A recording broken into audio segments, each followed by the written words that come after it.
Buenos dias, everybody. It's Clark here, and I Get Food is on the go again. This time, we're coming to you from Madrid, Spain. It's Clark here with you, and this time I'm bringing you along on my first visit to Madrid, Spain. Over the next 48 hours, I'm going to show you guys a little bit of the sights that I took in, and of course, all the delicious food that I got to try. We're talking all the Spanish classics, like some tasty tapas, of course, some Jamón Iberico. You can't go to Spain and not have some of that. But I'm also going to be showing you a little bit of what the international food scene is like too. I'm so excited to experience Madrid, and I bet you are too. So make sure you buckle up, because it's time to get food.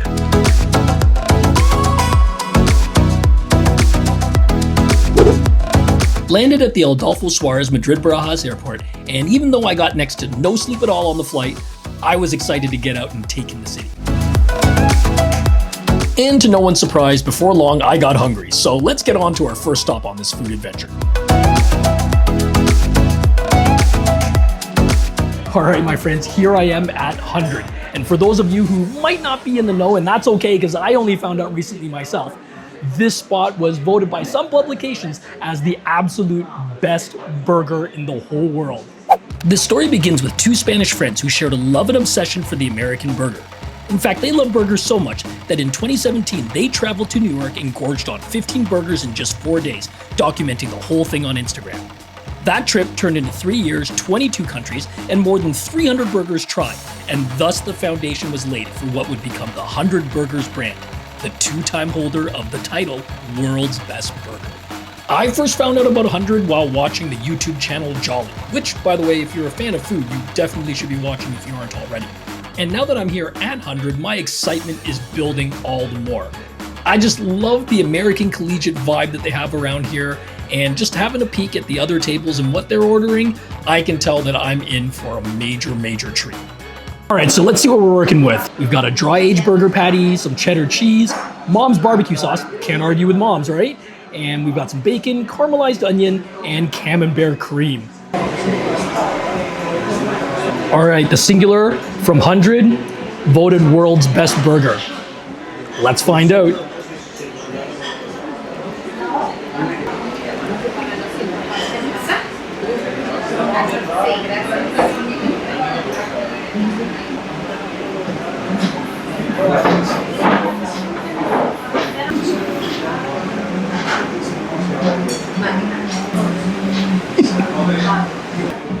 Look at this burger, you guys.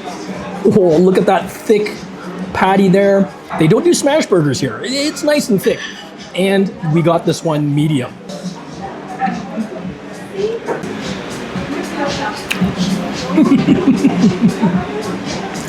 Oh, wow.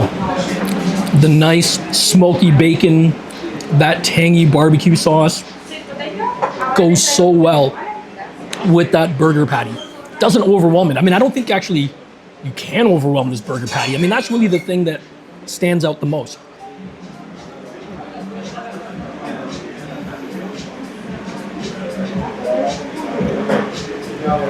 So juicy.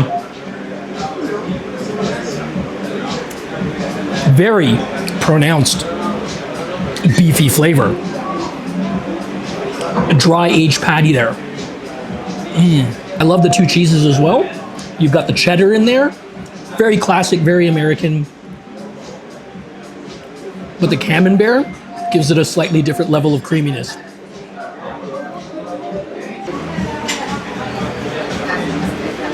I didn't even talk about the caramelized onion yet. They stew those onions down. It's just so sweet.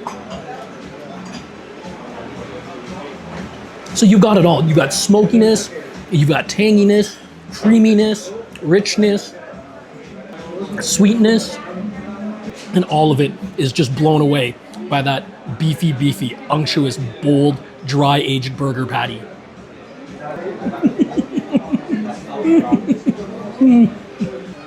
I don't know, maybe it is world's best.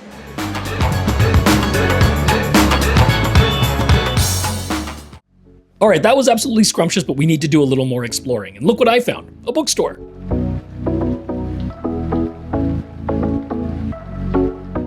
Man, I love old bookstores. Something about that organized disorganization that really speaks to me.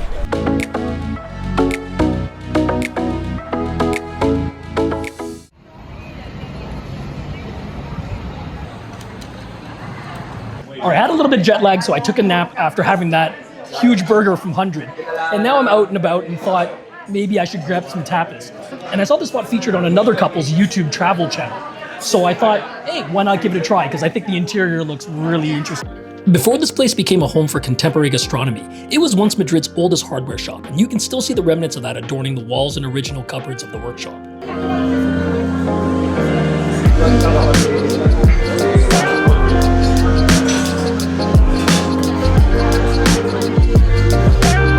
Okay, some of my items have arrived here.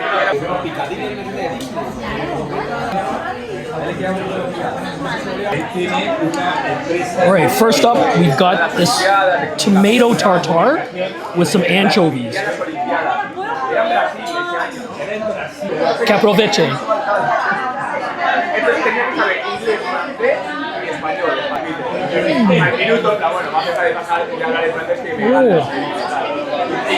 Nice and bright. Got those natural tomato flavors. The olive oil on this is really nice too. And then that anchovy gives it that kick of the saltiness.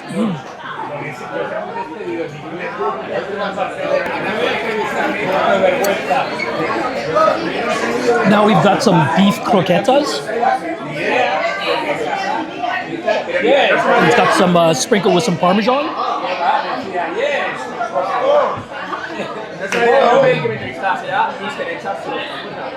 It's really crispy on the outside, but it's really rich and creamy on the inside.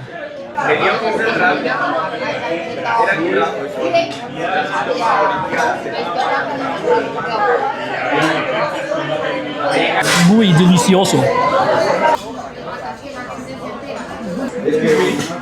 Where are you from? Toronto, Canada. From Canada. Canada, yeah. Is your first time here in Spain? First time in Spain, first time in Madrid, yes. I am Juan, nice to meet you, from Madrid. My wife Elizabeth. This is Bravas, typical from here. Very good. I recommend. Everything very good. Everything. Have a good Buenas noches. stay Thank you so here. much. Buenas Thank noches. you. So, like you were saying, I've got the Patatas Bravas. These lightly fried, basically they're French fries. A little more chunky than I'm used to, but.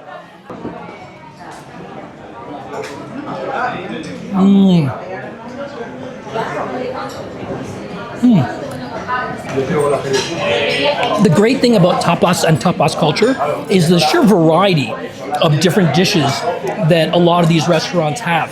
Yes, there's definitely going to be classics like Patatas Bravas or the Croquetas, but it's great to be able to see like the different spins that they have on it. You know, maybe sometimes they'll tweak one or two of the ingredients, or there'll be like some different garnishes on them or different preparations.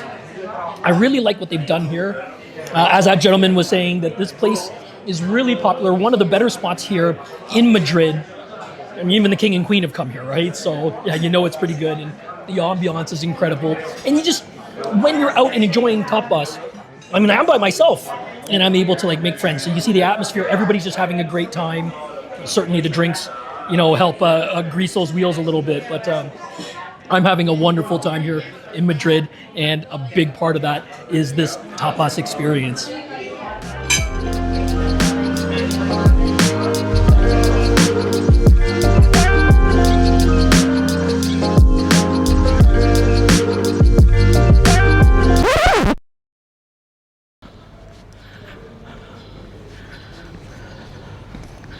Hey, what's going on, everyone?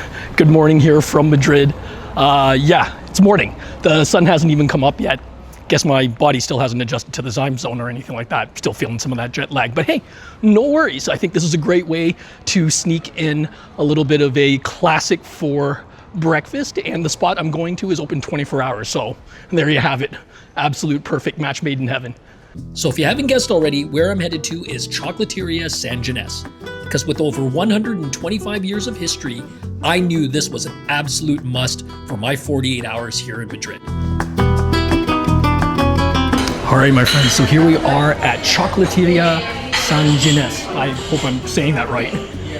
But I should get it right. This place is absolutely no stranger. It's very, very famous, very, very popular spot. Even though it's tucked away, it's developed quite a following. And that totally makes sense because here we are with the classic Spanish treat.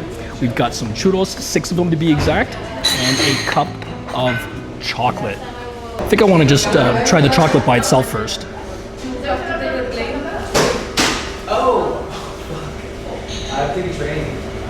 Ooh, rich and silky, not very sweet. It's got that great coconut taste. Okay, now these are the churros. Now you'll notice on there, if you're more familiar with like what we consider like a churros over in North America, doesn't have that sprinkling of that cinnamon sugar or anything like that. By itself, it's a bit more on the savory side.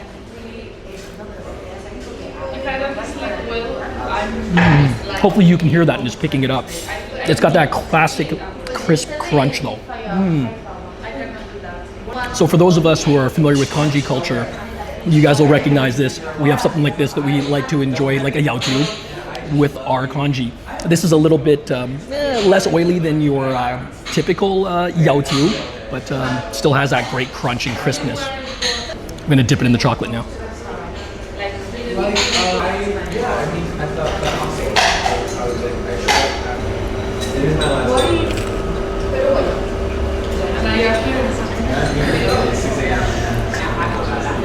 That's really great, you guys. I have my father gave me a birthday gift, like an old camera, and I did it. Really delightful, and you know what? It's really not that unusual. Chocolate in the morning. I mean, like how many people have a donut for breakfast, right? While it's not bound to be of much help to my ugly mug, I was eventually able to get the beauty rest that I so desperately needed. But of course I would eventually come out of my slumber, and it was lunchtime. Boy, am I excited, you guys. Look at what I've got here. This is so great, you guys. I'm here at Museo de Jamón here in Madrid. And today I'm having a bocadillo that has 100% Iberico ham in there. Those of you who've been following along on my channel, you guys probably saw about a month ago, I was in the Roncesvalles neighborhood of Toronto, and I was at a spot called Spanish Pig, and there I absolutely fell in love with Jamón de Iberico. There, Jonathan showed me all about and told me all about it, and I'm just thrilled to be able to be here today and have it here in Spain. Jamón de Iberico is just one of those like world-renowned fine foods that you can get.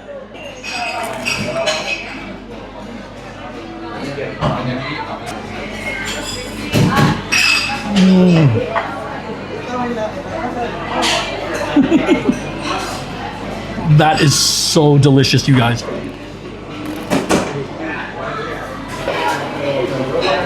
Just pulled a little bit of it out. You can see it just glistening with the oils from the fats. Oh.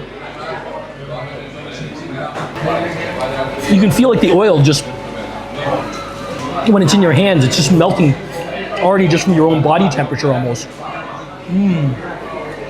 Oh, that's so good. Oh, I want that taste to linger, but also I got myself a little glass of the freshly squeezed orange juice. That's very good too. Nice and fresh, just a little bit of pulp. Oh. Now, if you're here in Madrid, I mean, you don't necessarily have to come here to the Museo de Jamón to be able to try Iberico ham. You can find it in a lot of different places, right?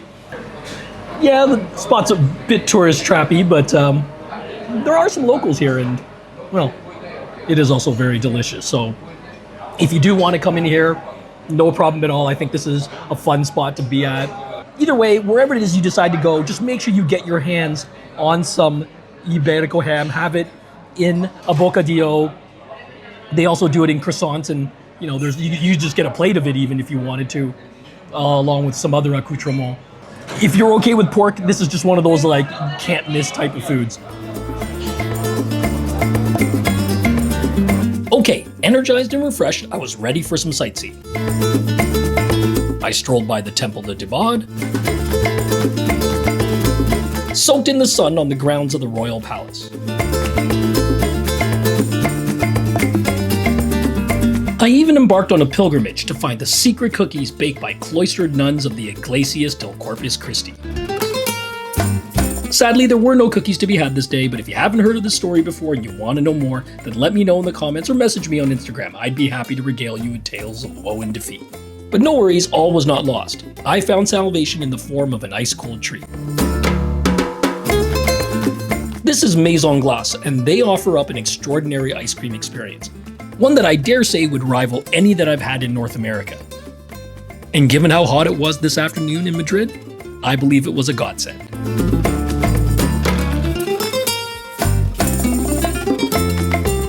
So was it divine intervention that led me to Maison Glacée? Can't say with any certainty, but I chose to take it on faith, and so I stopped by a local church to give thanks.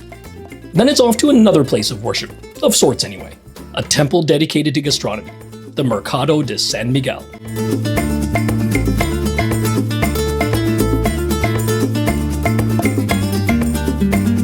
My goodness, was this place happening.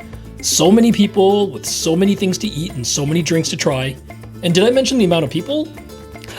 It can get overwhelming after a little bit, but luckily I managed to find a stall with some pretty good looking conservas and tapas, so I joined all the others in the standing room only and tucked myself into a couple of bites featuring fresh and salted anchovies.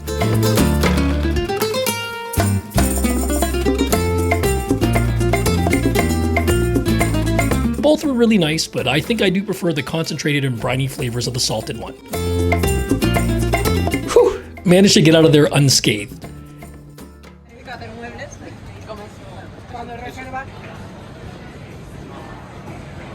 Of course, if you prefer a slightly more relaxed atmosphere and maybe not as much of the crowds and stuff, this here is the Mercado de Anton Martin. And this one has like your typical wet market, and there's fruits and vegetables and all of that. Right now I'm here in the early evening and they're all closed, but they're generally open during the morning and daytime.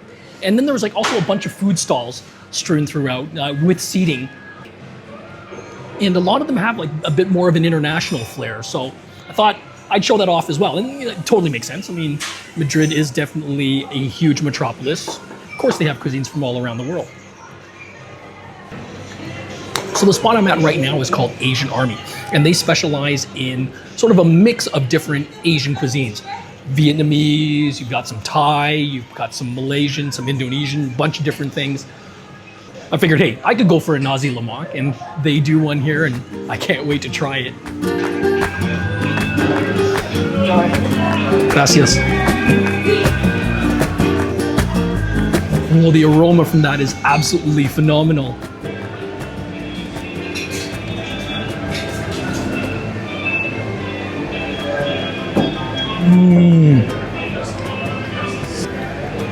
That chicken is really nice and juicy. You've got the rice with the toasted peanuts and that dried salted anchovy.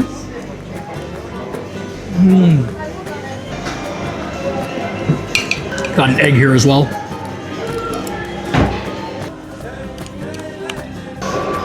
Got to get some of that sambal in there.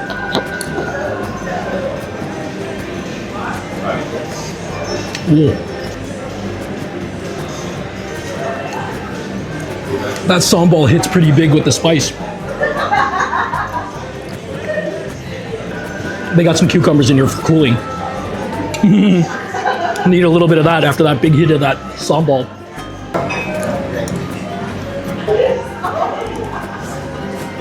So I myself have never been to Malaysia, so I don't know if I can make a complete fair comparison, but I would definitely say that this stands up very well to any Nasi Lemak I've ever had in Toronto.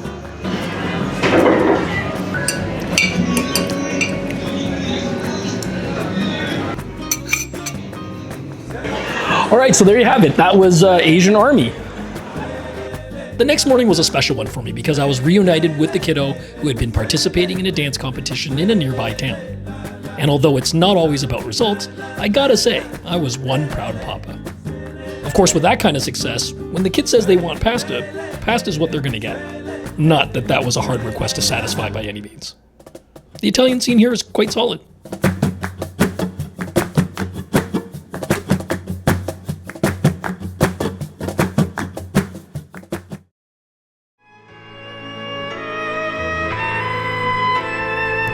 Madrid feels like I've only scratched the surface of all you represent.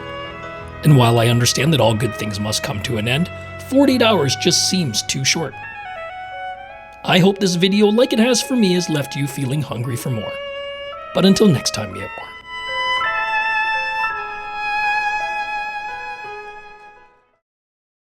Before I sign off though, I do want to take a second just to give a massive thank you to the people of Spain and of course the city of Madrid. Really enjoyed your hospitality and your friendship and definitely the food. We had so much great food and I was so thrilled to be able to share it with you guys. Okay, I wonder where I Get Food is going to be on the go next. Stay tuned because we've got more food adventures to share with you. I'll see you all next time when I Get Food.